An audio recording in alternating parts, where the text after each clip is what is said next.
শীতের ভোরে কুয়াশা এসে পুরো গ্রামটাকে ঢেকে দেয়।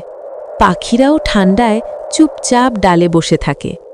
আমি মাফলার জড়িয়ে স্কুলে যাওয়ার জন্য তৈরি হই। পাড়ার মোড়ে সবাই মিলে আগুন পোহায়। গরম চায়ের এক চুমুকেই ঠান্ডা ভুলে যায়। রোদ উঠলেই শীতটা আর ভয় লাগায় না। বাড়িতে ফিরে দেখি মা মজার পিঠা বানাচ্ছেন। গরম পিঠা খেয়ে আমার মুখে হাসি ফুটে ওঠে। পরিবারের সাথে একসাথে বসে গল্প করি। আমার কাছে শীত মানে ভালোবাসা আর আনন্দ।